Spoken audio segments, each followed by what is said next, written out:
A warm welcome to Anuradha Vedic Astrology.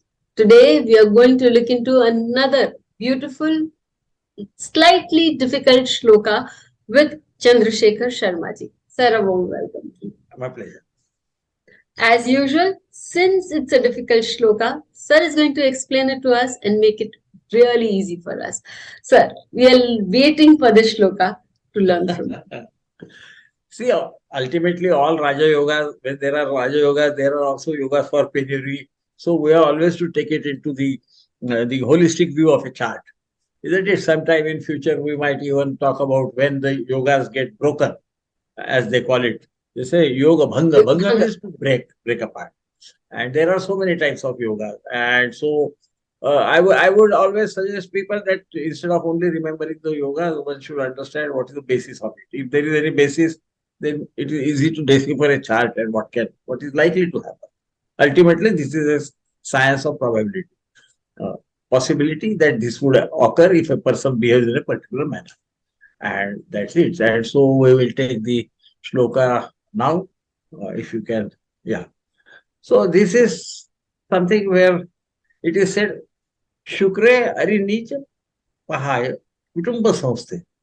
That means if Venus is placed in the second house, but does not occupy its house of its enemy or house of its debility. And Lagneshware Balayute Prithvi Pati. Then the Lagnesh also, the Lord of the Lagna, that is the personality of the Jataka, his health, etc., everything should also be strong. In which case, the Jataka can become a king. King always means it is not always, not every time you occupy a throne or something, you get wealth and the authority to do something in whatever is your area of life, depending on the strength of the Jataka. Here we have to understand there are two things. Venus in the second bhava, as we know, is the bhava or the house of wealth. And Venus is the enjoyer of wealth. You know, he likes pleasure things which are expensive, things which are exotic, etc. Since he is occupying that house, he would give all those things. Second house is also, by the way, house of ornaments, etc. So we can understand why. And he has to have strength. If he is weak, how will he deliver? To an extent where a person would be akin to a king or a ruler or somebody who is wealthy and has authority. But ultimately, that authority has to be also wielded by somebody, the body of the Jataka and his strength of character, the Atmabala as we call it, whose bhava is the Lagna bhava, the ascendant. And that's why its Lord also needs to be strong for a person to become the Prithvi-pati, which means a king or somebody with wealth, etc. Suppose if he is not so, then what happens? Would he not get some wealth? He would still get some wealth because Venus is ultimately occupying the second house. And as you see in the natural zodiac, that happens to be the owner of the second Venus. house. So that is right. But then if he is in the house of his enemy or his debility, then naturally his strength of giving you the ornaments, etc., which means wealth anyway, would be that much reduced. Let us put it this way. And so it's not very difficult to understand. If we understand that not only yoga should be there, the Lord also must have some strength. For the yoga to be out of order, because he said Prithvi Patihi, which means the owner or lord of entire universe, etc., etc. So for that, the strength has to be more. Is a very simple way of understanding. Otherwise, what happens is sometimes somebody will look at Venus there and he is not that great.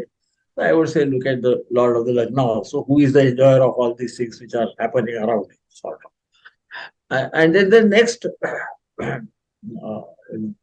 Shloka. yes, in the next line, we can say of the aphorism itself. If the Jataka is born in night time and moon occupies his own Navansha or Navansha of his bosom friend and be aspected by Venus,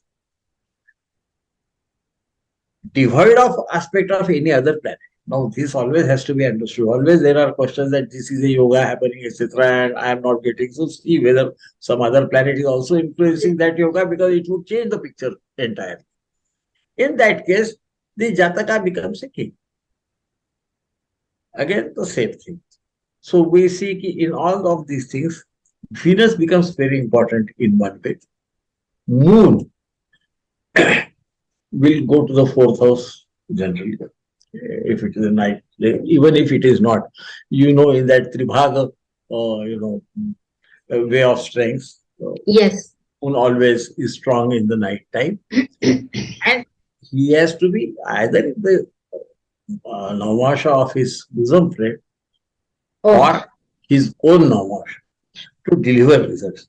You will understand, I mean, when we go to some other shloka, etc., that this connection of Moon with Venus is generally tending to give wealth. The idea is because Moon also in natural zodiac is the house lord of the fourth house of happiness, house of vehicles, etc., etc., and Venus becomes the second lord. And then, if we look at the natural zodiac, we will find that they are in 3-11 position with each other, their houses, isn't it? And when that is the case, there is another yoga which will come sometime. I don't know if I get it. I'll give it to you, where it is said that if they are in 3-11 position from each other, a person becomes wealthy. It's very simple. If you have house, you have got vehicle, etc., etc. But who will deliver it? Ultimately, Venus has to come in somewhere to give that wealth to you. So, though we say that Jupiter himself is Dhanada, giver of wealth, it would be more on the perhaps cash side and other things, but Venus is the enjoyer of that wealth. She likes the exotic things, he likes the fashionable things, he likes things which are artistic, etc., etc. And all those things, believe you me, cost quite a lot of money. So Venus is connected with money, and in some of the ancient texts, he is also said to be giver of wealth and happiness. Yes. So this is what is there. I think if I can remember right, it is perhaps in Phaladipika it is said. So never forget that, because this always happen. At least it used to happen with me when I was young. I would always say, no, no, no. The giver of money is only Jupiter, and Venus has no. He has pretty strong ability to give you wealth. That is why Venus in the 12th house, being in his house of natural house of exaltation, is supposed to make one pretty wealthy. He would naturally spend on what the things connected with Venus, and the wherewithals are also provided by Venus. Never forget that.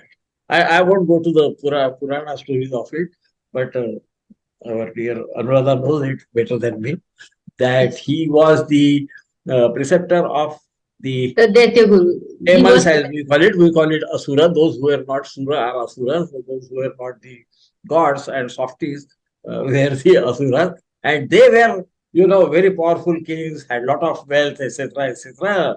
The greatest of them, Ravana, was having his capital was made entirely out of gold. So we have to understand both these gurus can give wealth. Thank you so much, sir. It's a beautiful shloka that we have seen. Do check out in your charts if your Venus is posited in the second house and see how strongly it is able to give you wealth. Till we meet with you again, stay safe. Thank you. Thank you so much, sir. My pleasure. Please hit the bell icon for fresh updates. Don't forget to like, share, and comment on the videos, and please subscribe to our channel.